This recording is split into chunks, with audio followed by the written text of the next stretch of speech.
Bonjour à toutes et à tous.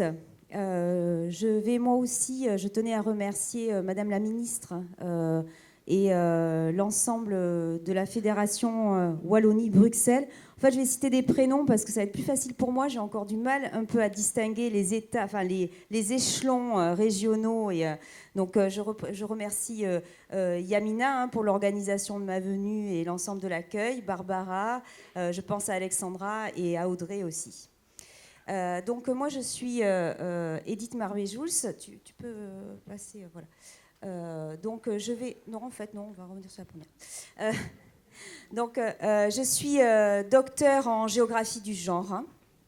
Et j'ai validé un travail de recherche, une thèse qui s'appelle Mixité, égalité et genre dans les espaces et équipements des jeunes, du loisir des jeunes, pertinence d'un paradigme féministe, que j'ai soutenu donc en octobre 2014. Et j'ai un parcours un peu atypique puisque j'ai fait 14 années de terrain avant de revenir sur un parcours universitaire pendant lequel je me suis occupée des politiques jeunesse en France, notamment auprès des collectivités, mais aussi de l'État. Je viens pour la deuxième fois chez vous et j'en suis très heureuse parce que je crois qu'il n'y a rien de mieux que l'intelligence collective et la possibilité de partager ensemble nos regards sur ces questions-là.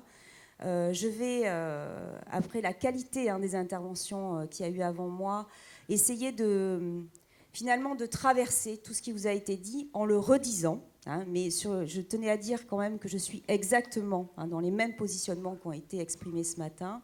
Et comment finalement ce travail de recherche, il a construit ce qu'on appelle l'argumentaire professionnel, c'est-à-dire la possibilité d'être actif et active sur la question de l'égalité filles-garçons dans nos métiers, puisque c'est l'objectif de ma thèse.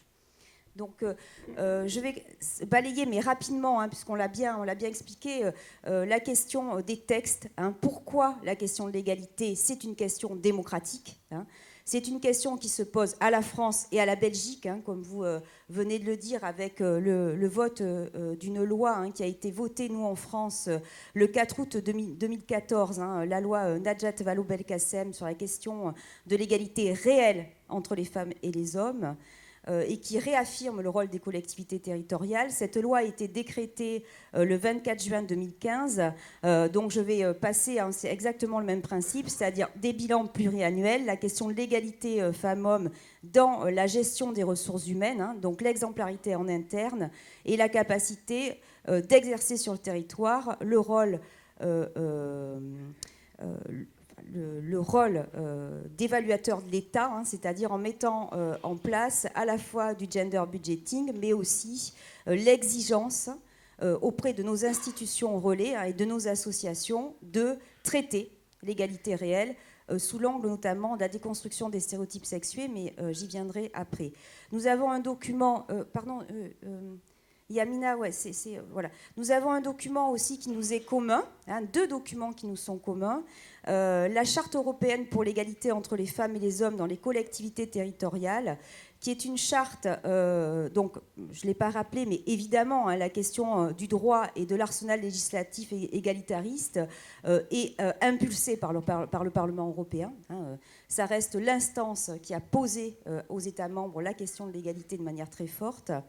Et cette charte, qui existe déjà depuis un moment, réaffirme les bases, notamment en ces termes, et je vais pas vous lire l'ensemble du texte, mais juste des parties qui sont vraiment pour moi essentielles.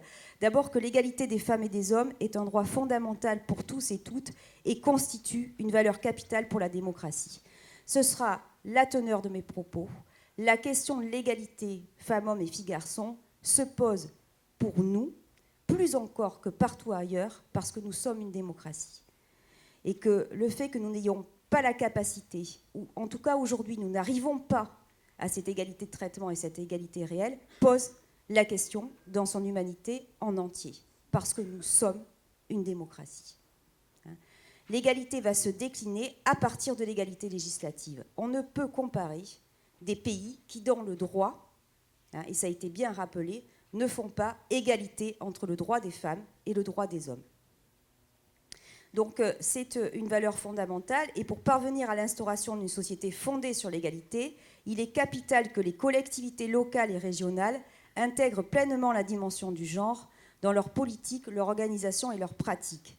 Dans le monde d'aujourd'hui et de demain, une véritable égalité des femmes et des hommes constitue en outre la clé de notre succès économique et social, non seulement au niveau européen ou national, mais également dans nos régions, nos villes et nos communes.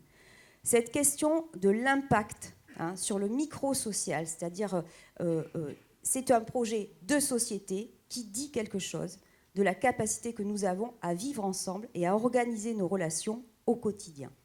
Et ça part d'un projet sociétal, je vais essayer de vous le montrer. Je rappelle aussi quand même, sur la question de l'éducation, la question du loisir des jeunes, l'article 29 de la Convention internationale des droits de l'enfant, dont la Belgique, je pense, comme la France, est signataire, est un État signataire. Nous venons de fêter, nous, cette année, les 25 ans de la signature de cette Convention internationale, et que les États parties conviennent que l'éducation de l'enfant doit viser à favoriser l'épanouissement de la personnalité de l'enfant et le développement de ses dons et de ses aptitudes mentales et physiques dans toute la mesure de leur potentialité. Et je vais montrer pourquoi cette question des stéréotypes et du sexisme freine les potentialités. Et l'article 31 de cette convention qui dit « Les États parties reconnaissent à l'enfant le droit au repos et au loisir », donc la question du loisir des filles aussi est prégnante, de se livrer au jeu et à des activités récréatives propres à son âge et de participer librement à la vie culturelle et artistique, et montrer aussi comment, dans la société dans laquelle nous vivons, cette question de l'accès à la culture et aux arts pour les garçons est aussi problématique. C'est faire danser les garçons, je montrerai pourquoi. Les États parties respectent et favorisent le droit de l'enfant de participer donc pleinement à la vie culturelle et artistique et encouragent l'organisation à son intention de moyens appropriés de loisirs et d'activités récréatives, artistiques et culturelles dans des conditions d'égalité. Donc on peut passer, donc le cas législatif en France, donc là aussi je vais aller vite parce que ça a été montré, c'est-à-dire qu'on ne peut pas aborder la question de l'égalité filles-garçons dans les loisirs sans rappeler les inégalités réelles, prégnantes sur nos territoires et dans nos nations. Parce que la question, et ça a été très bien aussi expliqué, moi ce que j'appelle l'égalité opérationnelle, ce que vous appelez l'égalité de résultat, mais cette évolution, cette démarche, cet argumentaire intellectuel, il est extrêmement important. Et moi, je basais tous mes travaux sur cette question de l'égalité opérationnelle, c'est-à-dire on ne peut plus se contenter de se dire « bonjour, on est égaux », parce qu'on est en démocratie. L'égalité a un niveau d'opérationnalité, donc un niveau de mesure, donc un niveau d'action au quotidien pour ramener, ce que vous avez très bien expliqué, à une égalité réelle entre les filles et les garçons. Donc j'irai rapidement, mais juste en France, mais ça a été dit, donc c'est bien de le voir aussi que c'est pareil. Donc des secteurs qui sont totalement non mixtes, la mécanique, l'électricité, l'électronique pour les garçons et sanitaire et social pour les filles. L'apprentissage est une voie plébiscitée par les garçons. De même, des filières dans l'enseignement supérieur sont très sexuées, telles que les écoles paramédicales et sociales qui comptent plus de 80% de filles, alors que les prépas scientifiques et les écoles d'ingénieurs sont occupées à plus de 70% par les garçons.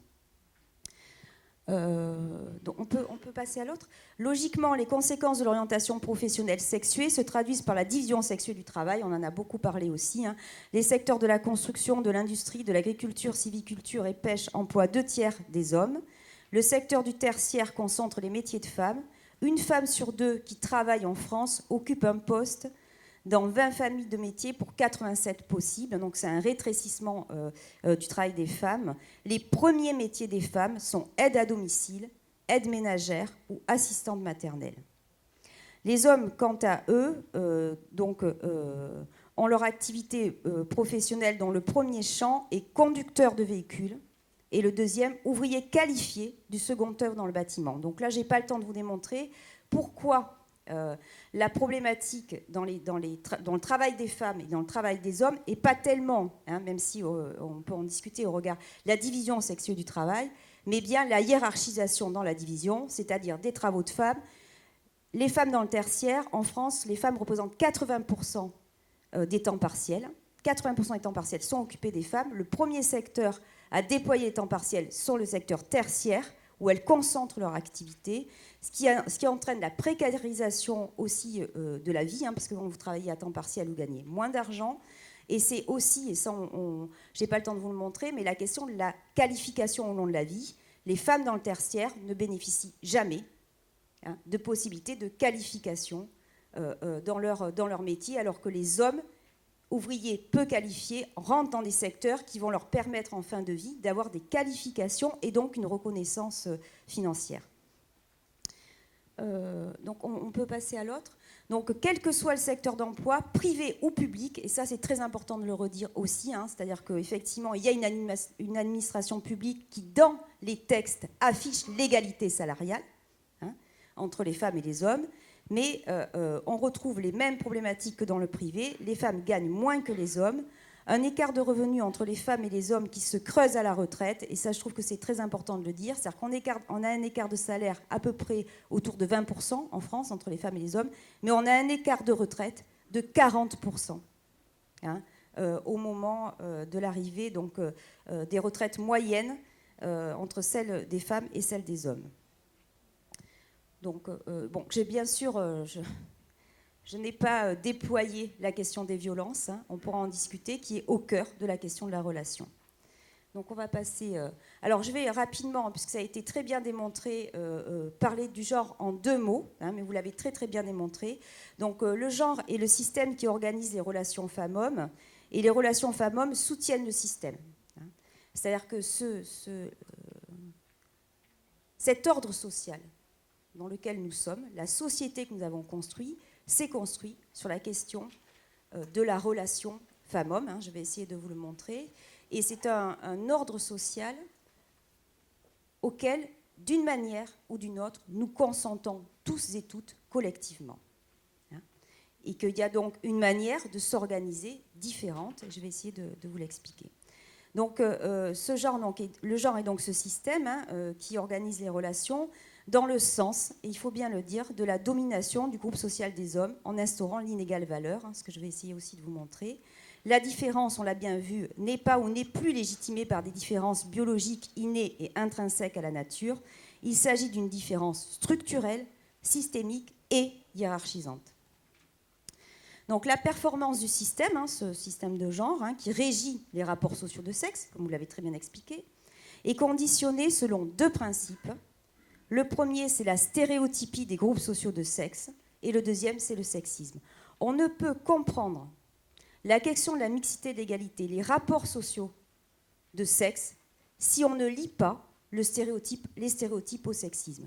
Je vais m'expliquer, je vais vous montrer un exemple après très simple. En France, l'ensemble du débat, que ce soit la manif pour tous, la question de l'introduction du genre, ou de la question de genre dans les manuels scolaires, a été totalement biaisé et totalement galvaudé, interdit, puisque l'ensemble de la parole experte entre guillemets, ou en tout cas l'ensemble de la parole médiatique qui a été mise sur le devant de la scène, ne s'est attachée qu'à la question des stéréotypes. Et je vais vous montrer pourquoi c'est inutile, puisque le débat est de savoir, est-ce vraiment important qu'un garçon porte un cartable rose, ou est-ce vraiment important qu'une petite fille joue au football à la récréation? Non, c'est pas vraiment important. Ça devient vraiment important lorsque l'enfant, l'être humain, que l'on qualifie de fille, ou qui porte un cartable rose ou joue à la corde à sauter dans les endroits de relégation de la cour de récréation, est moins valorisé que l'enfant qui porte le cartable bleu et occupe le centre de l'espace public. Et c'est donc ce lien-là qui doit être fait, c'est que l'apprentissage des codes et de la norme de genre sert à hiérarchiser 2 groupes sociaux, celui des femmes de celui des hommes. Comment ça marche? Les stéréotypes sexués fonctionnent selon 2 modes, ça a été bien expliqué aussi, mais je vais le redire. L'affirmation de la différence entre les 2 groupes sociaux femmes-hommes, c'est ce qu'on appelle la binarité absolue. Nous devons absolument, dans notre société, distinguer immédiatement si on appartient au groupe des femmes ou au groupe des hommes. Donc c'est tout ce qui va être mis en place pour que, automatiquement, on soit classé. Donc c'est la question de l'habillement, la question aussi des attendus, des attentes, le comportement social, donc ça c'est très bien montré. Et donc la binarité absolue qui va mettre en avant, ça a été très bien expliqué aussi, une société hétéronormée et hétérosexuels. Et l'uniformisation à l'intérieur de chaque groupe, c'est lorsque l'on entend, comme ce matin, la femme, l'homme. Hein, d'accord ? Donc le sport de la femme, et non pas le sport des femmes, hein, ou le sport des hommes. La journée de la femme en France, hein, qui fait totalement bondir. Pourquoi il faut uniformiser dans chaque groupe ? Parce qu'il faut absolument ne pas permettre ce qu'on appelle la perméabilité des groupes. C'est-à-dire que la femme est comme ça, l'homme est comme ça. Et ça, c'est extrêmement important. Et ce fonctionnement des stéréotypes, je vais vous montrer un exemple après, ils servent simplement à hiérarchiser. Donc, ils impliquent la normalisation des rôles sexués dès le plus jeune âge. Qu'est-ce qu'être une fille ? Qu'est-ce qu'être un garçon ? Le sexisme est donc le processus de hiérarchisation des deux classes sexuelles ainsi obtenues, instaurant l'inégale valeur entre le groupe des femmes et celui des hommes. Appartenir au groupe des hommes est objectivement plus valorisé dans notre société. Alors, donc je vais vous montrer ça de manière... Voilà, qu'est-ce que c'est l'objectif des stéréotypes, la question du rose et du bleu. Donc je vous montre des t-shirts, pas des t-shirts, des bodys, un petit bateau, hein, qui ont été sortis en 2010 en France, mais aujourd'hui il y en a encore. Je rappelle donc qu'un body est un vêtement qui sert aux enfants, enfin aux bébés, aux nourrissons entre 0 et 18 mois. Hein, donc c'est aussi là que se passe l'interrogation. Donc il y en a un qui est écrit en rose et un qui est écrit en bleu. Et pour qu'on soit bien sûr, hein, de ne pas se tromper, parce qu'il peut encore avoir des gens qui risqueraient de mettre du rose à leur garçon à la naissance, on va décliner les adjectifs au féminin et au masculin. Donc là, c'est beaucoup plus difficile, si vous voulez, de faire porter un body qui est décliné au féminin à un petit garçon. C'est quoi l'enjeu du sexisme et de la hiérarchisation ? C'est le contenu des mots. Hein ? Sur le body de la petite fille, il y a marqué jolie, têtue, rigolote, douce, gourmande, coquette, amoureuse, mignonne, élégante, hein, entre 0 et 18 mois, et belle. Hein ? Donc ces qualificatifs, hein, qu'on va sans arrêt réapprendre, réapproprier à la fille, hein, la petite fille, puis la femme, puis la mère, hein, et qui sont liés donc à un rapport au corps, hein, la question de la gourmandise, la question d'être coquette, d'être amoureuse, d'être mignonne. C'est des qualificatifs qui n'ont pas de sens, hein, dans la question de l'enjeu social, de l'empowerment, de la capacité de gérer, par exemple, ou d'être présent, hein, dans la relation. Un garçon, il est courageux, il est fort, il est fier. Hein, la question de la fierté, c'est quelque chose de très important chez le masculin. Il est robuste, il est vaillant, il est rusé, il est habile, il est déterminé, il est espiègle. La question de l'espièglerie, hein, c'est la question de la canalisation. Hein, et évidemment, il est cool. Donc on voit bien, mais c'est extrêmement important à comprendre ça. Parce que c'est à partir de là, et c'est comme ça aussi que j'ai travaillé la question éducative, la question du loisir, c'est-à-dire qu'est-ce qu'on donne à faire à nos filles, qu'est-ce qu'on donne à faire à nos garçons par rapport à cette question de la possibilité de se développer aussi en tant qu'être humain et être présent à la relation, à la gestion, à la gouvernance. Donc on va passer à l'autre image. Alors pourquoi je trouve que ça c'est extrêmement important aussi dans la question des stéréotypes. Donc on voit la question de la hiérarchisation et comment elle se traduit, la hiérarchisation aussi, par l'interdit de la robe aux hommes. Hein, je rappelle quand même que la robe est un vêtement qui, légalement, hein, n'est pas interdit pour les hommes, alors que le pantalon en France l'a été dans les textes, hein, pour les femmes, pendant très longtemps. Les féministes, l'année dernière, ont réussi à faire sortir l'élément qui est dans le texte de loi. Hein. Mais voilà, après, évidemment, il y a une émancipation par rapport à la loi, c'est extrêmement bien, mais ça montre aussi symboliquement, si vous voulez, que pour les hommes, il n'a jamais été interdit de porter une robe. Hein. Et c'est là qu'on voit l'empreinte et le stigmate du stéréotype.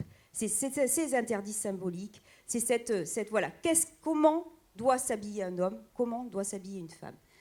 Donc Iggy Pop, chanteur de rock, qui n'est pas le lieu le plus non plus comment dire, expansif, hein, pour la parole des femmes, ou pour l'expression des femmes, ça on l'a vu, fait une campagne où il dit « Je n'ai pas honte de m'habiller comme une femme parce que je ne pense pas qu'il soit honteux d'être une femme ». Alors, qu'est-ce que c'est l'enjeu du sexisme et des stéréotypes? C'est cette question de la déchéance, hein, c'est-à-dire l'impossibilité pour les hommes à aller sur les stigmates et les stéréotypes du groupe social des femmes. Et ça, on va le voir partout. Quand je vais analyser mes loisirs, je vais trouver 0 garçon dans les écoles de danse. Hein. Je vais trouver, voilà, et par contre, on va trouver des filles sur les secteurs du masculin. Je vais montrer pourquoi elles sont dans l'empêchement, pourquoi c'est compliqué pour elles d'y arriver, mais c'est toujours une valorisation pour notre société, ce qui n'est pas le cas pour les garçons. Et c'est là où cette imperméabilité des groupes sociaux nous empêche de vivre une relation, hein, qui est complètement aboutie, une relation qui aussi nous permettrait d'exprimer nos différences. Hein. Il y a un empêchement à se développer, à être ensemble et aussi à régler la question des violences, puisque c'est très violent de se maîtriser et de se maintenir toujours dans un rôle social. Hein. C'est très violent lorsque un petit garçon pratique du violon et arrive au collège et qu'on lui dit voilà, il faut que le violon c'est pour les filles, il faut que tu arrêtes. C'est très violent pour un petit garçon qui a envie de faire de la danse, qui ne soit empêché, hein, par notre société d'en faire parce qu'il déchoit et il tombe dans la perméabilité des groupes sociaux de sexe. Et ça, c'est vraiment important parce que c'est ce qui va tenir, et c'est ce qu'on va voir aussi dans les loisirs des jeunes, cette imperméabilité. Je finis juste sur cette photo en disant que moi, ce qui me surprend aussi dans cette phrase, je n'ai pas honte de m'habiller comme une femme, c'est que lorsqu'on voit cette image, et je vous demande d'y réfléchir, hein, c'est pour ça que j'ai appelé ne pas être conforme, c'est se travestir, hein, c'est qu'on voit un homme habillé en femme et on ne voit pas un homme qui porte une robe. Voilà. C'est ça la question aussi sociale. La question de l'appartenance, c'est comment elle influence finalement la possibilité de se créer une vraie identité qui ne remet pas en cause son sexe biologique. Donc on va passer. Donc voilà. Donc là j'en arrive à la question des outils du changement. Donc moi je renverse un peu la question, c'est-à-dire je pars d'un système, hein, qui est sociologiquement construit, hein, qui est dans notre société, où il y a cette question des stéréotypes et du sexisme, et je dis comment on fait pour changer notre société? Eh bien on prend 2 outils. Le premier, c'est la mixité, c'est-à-dire que pour pouvoir rendre perméables les groupes sociaux, pour pouvoir réfléchir à nos différences et à nos similitudes, il faut être ensemble. Je ne vois pas d'autre solution. D'accord ? Se construire à côté ne permet pas de déconstruire les stéréotypes sexués. C'est bien parce que je te vois, parce que je te touche, parce que je vis avec toi, parce que je m'amuse avec toi, parce que je ris avec toi, que je vois que je fais partie du même monde. D'accord ? Donc la mixité est la condition essentielle à la remise en cause des stéréotypes sexués. Si on ne mélange pas, on ne peut pas partager. Donc le mélange dans le partage, je ne réexplique pas, ça a été très bien expliqué. Non plus la question du rapport de force, non plus la rentabilité des équipements. Pourquoi derrière la mixité, il n'y a pas de projet en France, hein, et qu'il manque le projet égalitaire. Donc le mélange doit s'adjoindre l'objectif d'égalité. Hein. L'égalité est un concept politique, en tout cas en France. C'est le premier article de la Constitution française, le premier, c'est-à-dire que ça a une définition politique, une définition de gouvernance et d'empowerment politique. C'est une question d'État, une question de société et pas une question d'individu. Donc l'égalité n'est pas l'effacement des différences, ça je voudrais le redire aussi, je montre, on le voit bien, uniformiser des groupes sociaux, ça veut dire interdire les différences à l'intérieur des groupes. Hein, c'est-à-dire les différences entre femmes-femmes, hommes-hommes et femmes-hommes. Donc à chaque fois que vous entendrez, quand on parle de l'égalité des sexes, de la question du genre, qu'on vous dit c'est pour effacer les différences femmes-hommes, c'est faux, c'est pour les déployer. Et donc, le contraire de l'égalité, c'est l'inégalité. Et l'égalité se décline en variables opérationnelles. On l'a vu, l'égalité législative, je ne reviens pas dessus. Il y a 3 autres moyens de mesurer l'égalité. En France, c'est ce que j'appelle, mais c'est aussi le cas pour la Belgique, l'égale redistribution et la justice sociale. Nous mettons, nos États sont basés sur la question de la redistribution de l'impôt. C'est ça l'égalité. C'est redistribuer l'impôt pour que tout le monde puisse bénéficier de l'équipement, du loisir, du soin, de la santé, etc. Si vous comptabilisez 90% de garçons dans un équipement jeunesse pour 10% de filles, vous avez un problème de justice sociale. Je vais prendre un exemple très simple. Si demain on se rend compte que l'hôpital public est fréquenté par 80% d'hommes, on va se poser la question de la santé des femmes. Pour le loisir, c'est pareil. Si c'est constitutionnel, il faut se demander alors, que fait-on du loisir des jeunes filles ?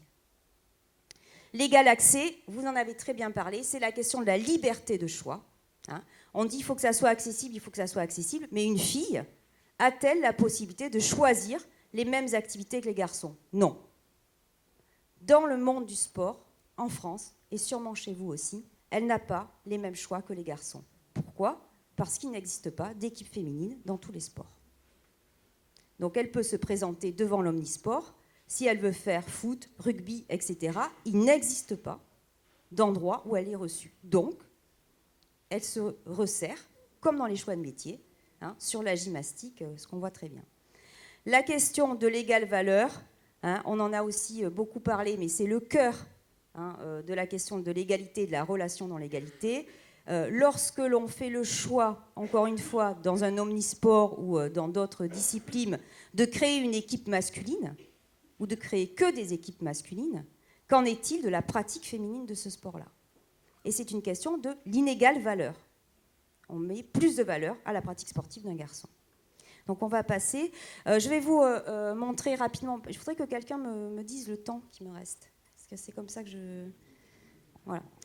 Pour que j'accélère un peu. Ouais. Il faut que j'accélère. Donc je vais vous présenter les résultats de mes travaux, de ma thèse. Donc je vais rapidement. Donc je me suis posé à partir de ce principe-là, y a-t-il mixité, égalité dans notre pays dans les loisirs des jeunes ? Je me suis posé des questions très simples. Existe-t-il des lieux dans lesquels les filles et les garçons se retrouvent ensemble pour pratiquer une activité commune ? Les pratiques de loisirs des adolescents et des adolescentes sont-elles égalitaires ? Égal accès, égale redistribution, égale valeur. Donc j'ai analysé plus de 4000 activités sportives et culturelles de jeunes entre 6 et 18 ans et 15 000 journées enfants dans les équipements d'animation jeunesse. Je rappelle que j'ai travaillé sur la question de l'individu, de la personne mineure. Et ça aussi, ça fait... Sur la mixité, c'est une vraie question. On ne peut pas imposer, enfin en tout cas, on ne peut pas se poser la question de la même manière lorsqu'on parle d'enfants et lorsqu'on parle d'adultes. C'est complètement différent. Donc, on passe. Quel que soit le secteur sportif étudié, sport proposé par les municipalités ou fréquentation des clubs, on comptabilise 1/3 de pratiques féminines pour 2/3 de pratiques masculines. Donc, on passe à l'autre. Les sports masculins non mixtes engrangent presque 50% de l'effectif des clubs. Les pratiques féminines non mixtes accueillent 17% de l'effectif global. La pratique paritaire dans les sections est marginale et ne regroupe que 8% des licenciés.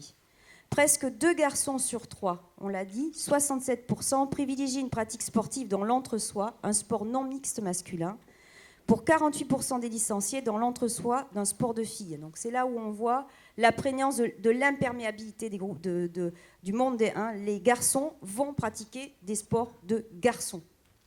Alors que les filles, elles sont 1 sur 2 à essayer de se diffuser sur des sports qui ne sont pas identifiés sports de filles. Séparer le monde... alors, je vous ai montré aussi... donc, on retrouve les mêmes. Gym sportif, curling bâton. Chez nous, c'est majorette. Voilà. On a mis un nom... il y a curling dance aussi. Le carré n'était pas assez grand, mais voilà, il y a curling dance. Qui sont, donc, ça, ce sont les sports de filles. Les sports de garçons, c'est basket, foot, tennis, karaté. On retrouve les mêmes. Et les sports paritaires sont l'athlétisme et le badminton. Alors, je n'aurai pas le temps de développer, mais c'est très important de voir, notamment que l'athlétisme, en tout cas en France, les fédérations font des vestiaires mixtes. Donc, la question des vestiaires dans le sport, par exemple, en athlétisme, il n'y a pas un vestiaire de filles et un vestiaire de garçons. Ils sont mixtes. Et le sport est paritaire. Voilà. En tout cas en France. Donc séparer le sport masculin prend le pas sur le sport féminin, tant au niveau... Alors oui, pardon, ça c'est une autre commune que j'ai travaillée. où on voit le nombre de filles. Donc il y a 38% de filles sur l'ensemble de l'effectif des clubs qui participent, qui font du sport. Par contre, on leur dédie que 26% du budget. Alors ça aussi, c'est quelque chose qui est intéressant à voir, c'est-à-dire les pratiques sportives des filles sont toujours moins financées que les pratiques sportives des garçons. Que ça soit en termes d'équipement, en termes de transport, et en termes de subventions concrètes municipales, en termes d'argent. Alors, séparer le monde masculin prend le pas sur le sport féminin, tant au niveau des licenciés que des moyens dédiés au club, que de la valorisation des performances. Le rééquilibrage passe alors non pas par la catégorisation des sportifs en fonction de leur niveau de performance, mais bien par la proposition d'une pratique sportive alternative. Les défis de l'accès au sport pour toutes et tous. La valence différentielle des sexes se joue dans le monde sportif à travers notamment l'hégémonie des sports masculins dans le processus décisionnel des clubs, obtenant le plus de créneaux, les terrains parfois dédiés, foot, rugby, des vestiaires, la création d'écoles au sens de centres de formation, une couverture médiatique, une pratique de masse. Les petits clubs, donc ceux qui sont paritaires ou qui s'adressent aux filles, rencontrent alors de nombreux obstacles pour pérenniser une discipline anecdotique dans le monde des sports rois. Donc c'est la double hiérarchisation. C'est que les sports masculins, en plus, décident dans les omnisports, prennent les meilleurs terrains, font construire leurs vestiaires, leurs propres maillots, leurs déplacements, leurs propres écoles. Et donc les pratiques à la marge sont complètement étouffées. Le rééquilibrage passe alors non pas par la catégorisation des sportifs, donc en fonction du niveau de performance, ça je l'ai dit déjà. Le jeu ensemble valide, non valide, le jeu ensemble grand, petit, costaud, fluet, les pratiques. Donc, ce qui est très important à comprendre, c'est que lorsqu'on dit sous couvert de la performance, les filles et garçons ne peuvent pas jouer ensemble, on va donc, on l'a vu, d'abord uniformiser le groupe des filles et des garçons. Il n'y aurait donc pas de garçons plus faibles ou moins performants dans le groupe de garçons ou même que des filles. Ça veut dire qu'on hiérarchise aussi à l'intérieur sous couvert de la performance, mais on interdit aussi toutes les autres mixités. Quelqu'un qui est petit, qui est grand, quelqu'un qui est en surpoids, quelqu'un qui est plus âgé, moins âgé. Donc, sous couvert de cette question-là, dans l'organisation du monde sportif, on ne peut faire jouer ensemble filles-garçons. Eh bien, on ne peut faire jouer ensemble personne. Donc ça, c'est une vraie question. Je rappelle aussi que la question de la mixité, c'est-à-dire jouer ensemble filles-garçons, ne remet pas en cause la question de la compétition. On peut être compétitif dans des équipes équilibrées. On peut faire jouer l'une contre l'autre une équipe mélangée filles-garçons, une équipe mélangée valide-non valide. On peut encore compétiter. Par contre, la valeur première n'est pas la performance de l'individu dans l'équipe, mais bien le jeu, le sport, le développement. Donc on l'a vu, là je ne vais pas en reparler non plus, mais c'est la question du sport loisir, la question du sport santé. Enfin, nous on est dans un pays, par exemple, où on envisage de rembourser des séances de sport par la sécurité sociale. Quand on sait ce qu'on donne aux clubs sportifs, quand on sait l'argent que ça nous coûte, ces loisirs-là, il y en a de quoi s'interroger quand même. Quand on sait, et ce qui a été redit, qu'une femme sur deux en France fait du sport, ça ne veut pas dire qu'elles ne font pas de sport, les femmes. Elles en font, mais en dehors des clubs. Pourquoi ? Pourquoi doivent-elles payer des clubs privés pour faire de l'haltérophilie pourquoi doivent-elles faire la piscine entre midi et 2 voilà. Et pourquoi ne peuvent-elles pas participer au monde associatif ? Donc on passe sur la question du sport. Alors, les pratiques artistiques et culturelles, donc ça a été exposé ce matin. Alors moi, j'ai vu autre chose dans les pratiques artistiques et culturelles que ce qui a été vu. D'abord parce qu'en France, c'est le parent prof du loisir des jeunes. C'est-à-dire qu'il y a très peu d'organisations sur ces secteurs-là. Très peu de jeunes font des associations de théâtre, etc. C'est très mal organisé, contrairement au monde sportif. Il n'y a pas de lien entre les modes de garde et la possibilité de faire une activité de loisirs artistiques et culturels. Et que ce que j'ai vu, c'est qu'il y avait autant de garçons que de filles qui, par exemple, empruntent dans les médiathèques. Ça aussi, c'est une fausse idée. J'ai vu qu'il y avait autant de filles que de garçons qui pratiquent, qui s'inscrivent dans les écoles de musique, sauf qu'ils ne pratiquent pas les mêmes instruments. Donc la mixité cachée cache des pratiques sexuées instrumentales. Donc là encore, ils ne sont pas mélangés. Donc la seule chose, c'est que les garçons ne dansent pas. Ça, c'est un interdit, un tabou monumental. Je n'ai étudié aucune école de danse où j'ai trouvé des garçons. Aucune. Voilà, donc ensuite on passe. Alors,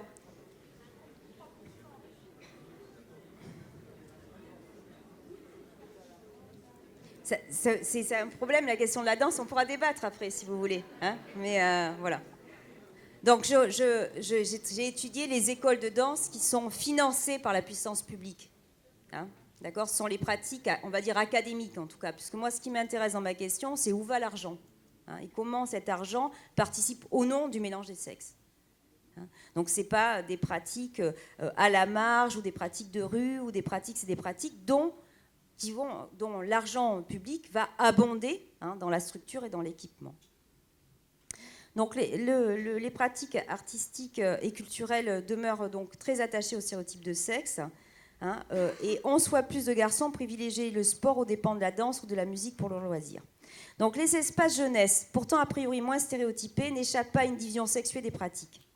La fréquentation masculine est supérieure à celle des filles dans toutes les maisons des jeunes, équipements dédiés aux 12-17 ans, alors qu'en centre de loisirs, les 6-11 ans, on comptabilise autant de filles que de garçons. De plus, les activités spécifiques, par exemple sur cette maison des jeunes, sans le hip-hop, 90%, cette maison des jeunes compterait 90% de fréquentation masculine et 100% sur ce qu'on appelle de l'accueil informel, hein, c'est-à-dire le fait d'utiliser l'équipement en dehors d'une activité spécifique. Ces résultats traduisent bien souvent le projet implicite de ces structures, à savoir l'accueil des jeunes garçons difficiles et les politiques publiques construites sur le décrochage scolaire des garçons. Le passage de l'école primaire au collège et l'entrée dans l'adolescence marquent le retrait des filles des espaces des équipements de loisirs et l'éloignement de l'espace public. La rue est alors espace de jeu des garçons, comme en témoigne entre autres la fréquentation des city-stades et des skateparks. Et les loisirs autonomes ou autodidactes, on l'a vu, hein, donc dans la pratique non encadrée, sont là encore une pratique masculine, musique du monde, urbaine, on l'a vu sur les chiffres qui ont été présentés. Les statistiques par sexe montrent un phénomène très caractéristique de décrochage des filles. Si elles fréquentent presque à égalité avec les garçons les centres de loisirs, leur proportion chute de façon très importante dans la fréquentation des espaces jeunesse. La présence des filles dans ces espaces est circonscrite à des activités spécifiques, des pratiques autorisées. Les garçons bénéficient d'un plus large panel d'activités et les utilisent plus librement. Ces espaces dédiés aux jeunes se disent neutres, hein, comme ça a été expliqué, mais sont en fait des espaces masculins. Les considérer comme tels permet de travailler sur l'hypothèse de la non-mixité ou de la mixité dans le sens de l'éducation ensemble des filles et des garçons. La maison des jeunes ne propose pas a priori des activités qui nécessitent de la force physique ni ne font appel à des dispositions naturelles qui de facto excluraient les filles. Les projets pédagogiques des structures axent l'intervention sur l'autonomie des jeunes, la prise de responsabilité dans la construction de leurs loisirs, sur le principe de mixité sociale et culturelle. Le lieu s'appuie fortement sur des valeurs de l'éducation populaire. La maison des jeunes est donc le cadre idéal d'observation des pratiques filles-garçons, sauf que l'on y trouve encore trop peu ou pas de filles. Le décrochage de l'espace public des filles se pose avec force à travers l'analyse de leur non-participation dans cet espace. Et ça, je pense qu'on pourra en discuter, c'est vraiment très important. C'est ce que vous avez repris, hein, c'est ce que j'ai appelé le décrochage des filles de l'espace public, qui est en miroir avec le décrochage scolaire des garçons, qui en fait est une fausse statistique, hein, c'est-à-dire qu'il y a évidemment des filles qui décrochent de l'espace scolaire, mais il y a un peu plus de garçons. Comme il y a juste un tout petit peu plus de filles qui réussissent à l'école. Hein, mais ce n'est pas des 80-20. Et à partir de là, on construit un discours, une politique publique qui va finir d'exclure les filles de l'espace public et de l'espace démocratique. 2 minutes. Très bien. Donc, je vais vous laisser regarder, mais comme vous l'avez très bien expliqué, l'autre diapo, je me dépêche, hein, juste l'autre diapo. Voilà, donc ça on l'a vu, hein, vous l'avez rappelé hein, dans ce que vous avez dit tout à l'heure, hein, c'est-à-dire que ces espaces-là sont loin d'un principe égalitaire, hein, donc on a acté l'inégalité dans la pratique, que ce soit la redistribution de l'impôt, l'inégal accès, l'inégale valeur, que la non-mixité renforce les inégalités, c'est-à-dire faire le choix de faire des activités de filles et des activités de garçons aboutit au fait qu'on va valoriser les activités de garçons. Ça se voit très bien dans le sport. Et on va les mettre en avant parce qu'on ne peut pas faire 2 équipements, avoir deux fois des entraîneurs, 2 fois des espaces dédiés, 2 fois des transports, 2 fois. Donc on va privilégier la pratique masculine des enfants, des garçons les plus performants. Hein. que les filles deviennent alors invisibles, hein, et à la fois leurs problématiques, et à la fois physiquement en espace public, hein, avec la relégation à l'espace domestique, et que les endroits, la non-mixité ou les endroits où on ne va trouver qu'un seul sexe, eh bien, on va performer dans ce qu'on appelle le genre, et ça n'ouvre absolument pas à la question de la tolérance et à la déconstruction des stéréotypes sexués. Ça, c'est très visible aussi dans tous les lieux où on va trouver que des garçons ou que des filles. Donc, je vais terminer sur ce texte-là. Donc ça, on en parlera cet après-midi, hein, peut-être, réagir, hein, c'est-à-dire comment on met en place une politique égalitaire intégrée. Hein, mais ça a été aussi très bien mené, hein, la question de la statistique sexuelle, la question de la sensibilisation, la question de la communication, la question du contenu, et la question de l'intelligence collective et de la capacité de production aussi d'une société d'outils, hein, et d'expérimentation sur ces questions-là. Donc ces inégalités sont le reflet d'une construction individuelle et collective stéréotypée, se basant sur la relation fille-garçon dans l'enfance et dans l'adolescence. Loin d'être mixte, la fréquentation des espaces et équipements de loisirs des jeunes en France confirme l'inégalité réelle ou inégalité de traitement entre les filles et les garçons. Plus encore, l'organisation de ces espaces, la gouvernance de ces équipements participent du maintien et de la construction d'un système hiérarchisant. Les normes sociales véhiculées contribuent à définir ce qu'est être une fille, être un garçon, et installent un système très performant de gestion des rapports sociaux de sexe, le genre. La société dans laquelle vivent les jeunes filles et garçons est parcourue par des inégalités entre les femmes et les hommes. L'analyse des médias, par exemple, montre une parole experte des femmes peu valorisée et anecdotique. L'usage de la ville n'échappe pas aux représentations liées aux rapports sociaux de sexe. Les femmes et les jeunes filles sont plus soumises aux attendus en termes de comportement, d'habillement, s'interdisant certains lieux, certaines heures de sortie. Les stéréotypes sexués sont présents dans l'espace éducatif des jeunes, à la maison, mais également à l'école, dans les manuels scolaires, dans la cour de récréation, dans la manière de s'habiller et de se comporter. La construction de la conformité aux identités sexuées passe donc aussi par l'éducation, au sens large, les loisirs inclus. Loin d'être innée, cette différenciation s'installe dans l'apprentissage d'une norme s'inscrivant dans un système, on a vu le genre.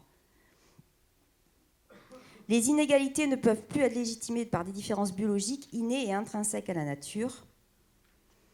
De plus, les stéréotypes, donc ça je l'ai mis, ils impliquent donc, pardon, je suis revue, voilà, ce qui se joue donc dans les espaces et équipements du loisir des jeunes a des conséquences durables dans la vie d'adulte, et c'est ce que je voulais finir là-dessus, c'est-à-dire qu'il n'y a pas un moment où ça s'arrête, quoi.